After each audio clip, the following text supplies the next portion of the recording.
उनको संकेत भेज रहे थे नाटक के माध्यम से कि आप हमारी बात को सुनिए, संज्ञान में लीजिए, नहीं तो यही युवा आपके लिए खतरा बन करके निकल जाएगा, बम बन कर निकल जाएगा, आपको धड़ाम से उड़ा देगा। 28 विद्यार्थियों को नेपाल जाके रटवाया गया था पेपर 3 को, जिसमें से 150 क्वेश्चन में से 120 क्वेश्चन CID 1 के द्वारा माना गया था, लेकिन जैसे CID 2 कमिट बैठाया गया तो वो साफ सुथरा मना कर दिया कि कोई धांधली नहीं हुआ। लोगों का यहाँ पे 10 तारीख को विधानसभा घेराव का प्लान है।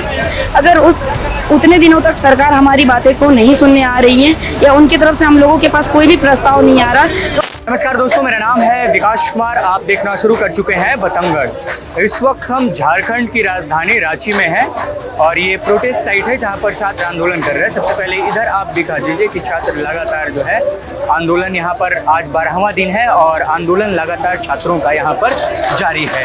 और ये 12वें दिन जा करके छात्रों ने ये मंच तैयार किया है जहाँ पर छात्र जो है भूख हड़ताल पर बैठे हुए हैं। अब चलेंगे, जो भूख हड़ताल पर छात्र बैठे हैं उनसे बात करेंगे और कोशिश करेंगे, क्योंकि जो छात्र भूख हड़ताल पर बैठ गए हैं यहाँ पर और सरकार अभी तक इनकी नहीं सुन रही है, सरकार बात करने की कोशिश नहीं कर रही है। हेमंत सोरेन लगातार यही कह रहे हैं कि हम छात्रों के साथ हैं, सीना चीर के दिखा दें क्या, लेकिन सीना चीरने से कुछ नहीं होगा महोदय। छात्रों के पास आना पड़ेगा, आपको छात्रों से बात करनी पड़ेगी। ये पलामू से आए और भूख हड़ताल पे यहाँ पर ये बैठे हुए हैं। पहले ये इस आंदोलन को नाटक के जरिए चला रहे थे, ये नाट्य कला कर रहे थे, लेकिन अब ये भूख हड़ताल पर बैठ गए हैं। और देखिए, बात करते हैं इनसे और कोशिश करते हैं कि भूख हड़ताल पर ये जब बैठे हैं तो क्यों, पहले ये नाटक के जरिए इस प्रोटेस्ट से जुड़े थे, अब ये भूख हड़ताल पर खुद बैठ गए हैं, तो बात करने की कोशिश करते हैं। भूख हड़ताल पे आज से बैठे या कल से बैठे हैं? अच्छा, पहले इस आंदोलन में आप नाट्य कला के जरिए जुड़े हुए थे, कुछ नाटक आप कर रहे थे, लेकिन आज आप कल से भूख हड़ताल पर आप बैठ गए हैं, तो क्या कहना चाहेंगे आप? देखिए, आप नाट्य कला बोले तो हम नाट्य कला करने वाला कलाकार नहीं थे, हम एक अभ्यर्थी हैं। वो दर्द था मेरा, जो कि माननीय मुख्यमंत्री जी हमारे दर्द को सुन नहीं रहे थे। हम 10 दिनों से सत्याग्रह आंदोलन कर रहे थे, उस समय खा पी रहे थे, लेकिन वो सुने नहीं। उनको संकेत भेज रहे थे नाटक के माध्यम से कि आप हमारी बात को सुनिए, संज्ञान में लीजिए, नहीं तो यही युवा आपके लिए खतरा बन करके निकल जाएगा, बम बन कर निकल जाएगा, आपको धड़ाम से उड़ा देगा। आपका सत्ता को जो घमंड है ना, उस सत्ता को उड़ा देगा। आज 12वां दिन है आज इस आंदोलन का। सरकार बात सुन नहीं रही है। हेमंत सोरेन लगातार यही कह रहे हैं कि हम छात्रों के साथ हैं, सीना चीर के दिखा दें। और एक तरफ गृह मंत्री का ये भी बयान आता है कि पहले हम छात्रों पर लठ बजाएंगे, चेक करेंगे कि कितनी क्षमता है, उसके बाद अकाउंटेबिलिटी तय करने की हम बात करेंगे। तो इन सारे चीज़ों के बीच छात्र, क्या लगता है कि कब तक टिके रहेंगे और क्या लगता है सरकार कुछ सख्त एक्शन भी ले सकती है? मुख्यमंत्री का जो बयान कल आया है मीडिया में, वो हम सुने हैं। आँख खुला है, कान खुला है, हाथ है मेरा, तो का काम के हाथ है भैया? आँख किस लिए है? देखने के लिए ना। कोई हमारा आप देख लिए ना मार्केट में कैसे खुलियाम है, सो बाहर रंगाई होने के लिए निकला था, तो आँखिया में तो सूझिए गया होगा मुख्यमंत्री जी। आप कनवा से तो मीडिया के माध्यम से सुनिए लिए होंगे। अब रहा हाथवा के बात कि हाथ है, तो हाथ है तो हाथ से अनुशंसा लिखिए ना माननीय प्रधानमंत्री को या केंद्र सरकार को CBI जांच कराने का। डर क्यों रहे हैं? कहीं ना कहीं इस सिंडिकेट में, अभय तिवारी वाला सिंडिकेट में मुख्यमंत्री शामिल है जी। एक ब्लैक लिस्टेड कंपनी को कैसे आप टेंडर देते हैं? जब हर तरफ से कंपनी बैन हो गई है और झारखंड, यूपी में भी बैन है, झारखंड का JSSC भी बैन किया है, तो JPSC को मैं कहे अब, तो ये जानबूझ करके इस तरह का खेल खेल रहे हैं झारखंड के नौजवान का भविष्य बेचने का। अब झारखंड का भविष्य अब बिकेगा नहीं, अब इनको इस्तीफा देना पड़ेगा। अच्छा, आपने क्वालिफाई किया था JPSC पिछले बार क्वालिफाई किया था, लेकिन इस बार PT नहीं निकला। हरियाणा वालों से माननीय मुख्यमंत्री जी सौदा कर दिए हैं और कुछ झारखंडों वाला से सौदा किए, जो कि झारखंड में कई जगह पर हम मीडिया में देख रहे थे कि 12 जगह 13 जगह छापा पड़ा, तो वहाँ से कहीं से वो मार निकल रहा है, तो कहीं से नोटों का गड्डी निकल रहा है, तो कहीं पर है सो ब्लैंक चेक निकल रहा है, तो कहीं ओरिजिनल डॉक्यूमेंट निकल रहा है। माननीय मुख्यमंत्री जी, वो सब क्या निकल रहा है? हैं? बताइए, उस पर बोलिए। खाली आप सीना चीर के दिखा देंगे, किधर आपका सीना है? क्यों नहीं चीर के दिखा रहे हैं? उस चोरवन के जो घरवा से निकल रहा है वो आपका आँखिया में नहीं सूझ रहा है? आप खाली मीडिया में बयानबाजी करते हैं आईवास के लिए, लोगों को दिखाने के लिए कि बहुत बड़े हम संवेदनशील। इनको तो बोलने भी नहीं आता होगा, इनको कोई रटाता है। 3 मिनट में एक बार संवेदनशील हूँ तो गंभीर हूँ। क्या गंभीरता है? रद्द कीजिए ना। अपने रीजन में जितने परीक्षा हुए हैं सब तो भ्रष्टाचार का बलि चढ़ गए। CGL हो, चाहे JPSC हो, चाहे सहायक आचार्य हो, TGT हो, PGT हो, लेडी सुपरवाइजर हो, माध्यमिक आचार्य हो, उत्पाद सिपाही हो, सबको तो आपने मोल भाव करके बेच दिया। टुकड़ों टुकड़ों में नियुक्ति देते हैं सहायक आचार्य में और बात करते हैं कि हम संवेदनशील मुख्यमंत्री हैं।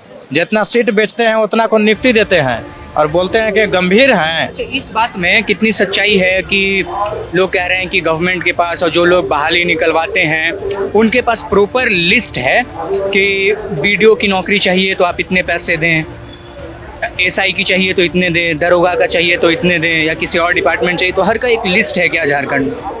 बिल्कुल लिस्ट है। अगर लिस्ट नहीं होता तो ये वसूली 15 लाख, 20 लाख, 25 लाख एक से लेकर के 1 करोड़ तक के कैसे वसूली हो रहा है? अभी तो ये तो राहुल क्रांति नहीं बोल रहा है, तो CID बोल रहा है।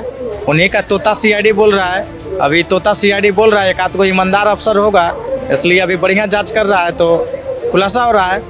और ऐसा ही CGL में भी हुआ था, बढ़िया जांच हो रहा था, पर्दाफाश हो रहा था। माननीय मुख्यमंत्री जी अच्छे जो अधिकारी थे CID का, उनको तबादला कर दिए हैं और अपना तोता अफसर लोग को बैठा करके और लिपापोती करवा के और नियुक्ति पत्र बांट दिए।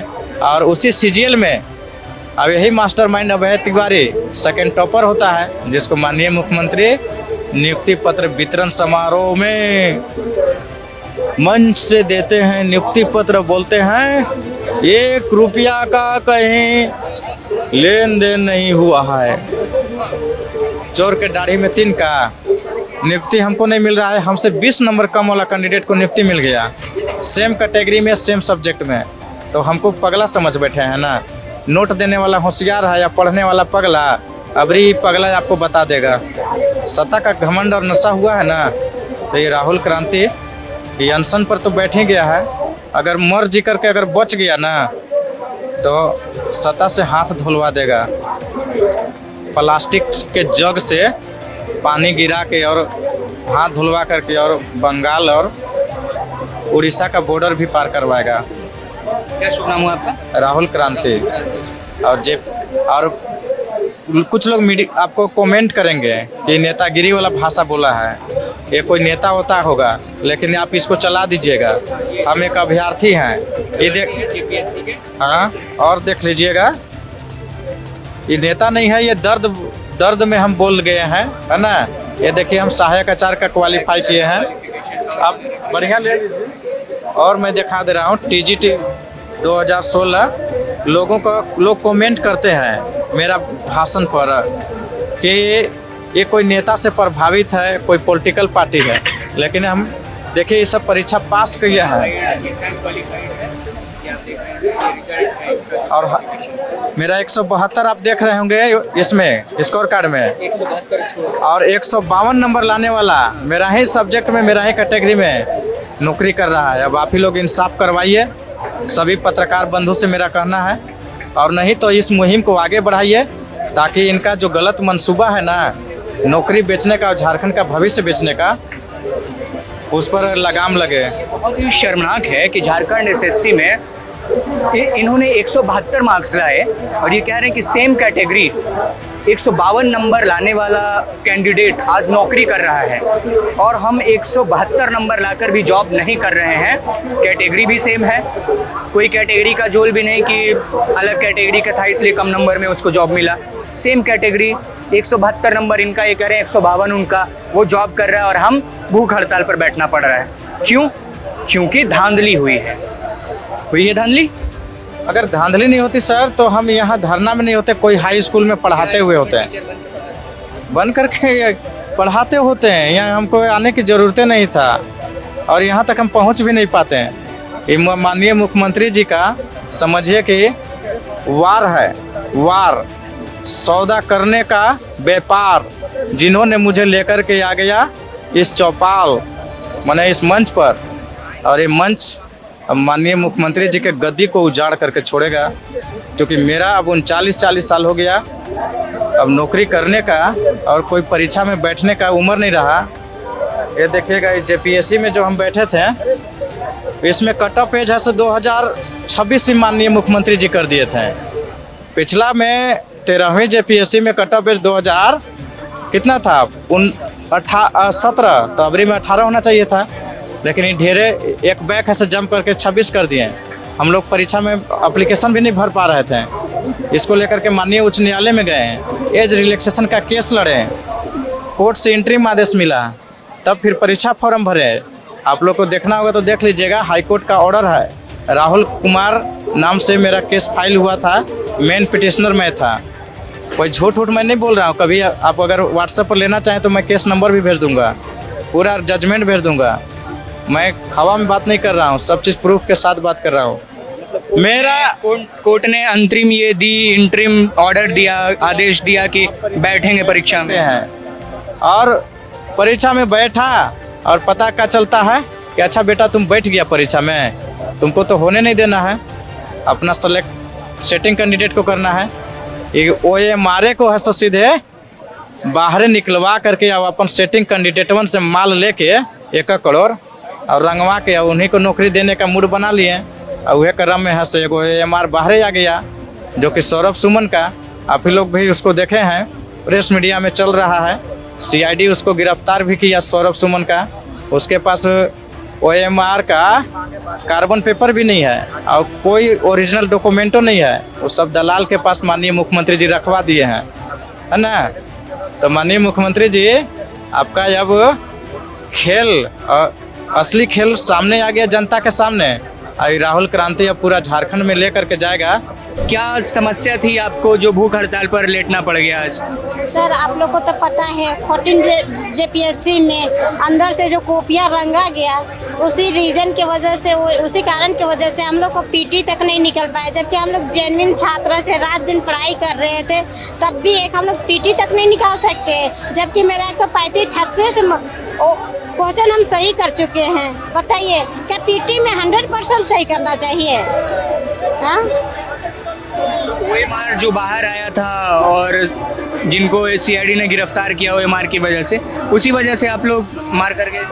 उसी वजह से मार भी कर गए। उसी वजह नहीं सर, ये तो धांधलियाँ पहले से भी चली आ रही है, ये धांधलियाँ नया नहीं है। वो तो ये गलती से किसी का उम्र से बाहर निकल गया, जिसके माध्यम से जो CID का जो जांच चल रहा है, उसके माध्यम से बहुत सारी धांधलियाँ देखी जा रही है। लेकिन हम लोग CID की जांच नहीं मांग रहे, CBI की जांच मांग रहे हैं, ताकि हम लोग का निष्पक्ष जांच हो सके। CBI की जांच चाहिए। हाँ, और बाकी JPSC और झारखंड SSC का एग्जाम रद्द भी करने की मांग? हाँ, JSSC CGL जो है उसको भी रद्द करने की हम लोग मांग कर रहे हैं, क्योंकि उसमें भी धांधलियाँ एकदम बहुत हद तक हुआ है।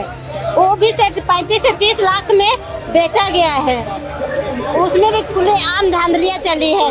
28 विद्यार्थियों को नेपाल जाके रटवाया गया था पेपर 3 को, जिसमें से 150 क्वेश्चन में से 120 क्वेश्चन CID 1 के द्वारा माना गया था। लेकिन जैसे CID 2 कैंडिडेट करवाया गया, CID 2 कमिट बैठाया गया, तो वो साफ सुथरा मना कर दिया कि कोई धांधली नहीं हुआ, क्लीन चिट दे दिया कि कोई धांधली नहीं हुआ।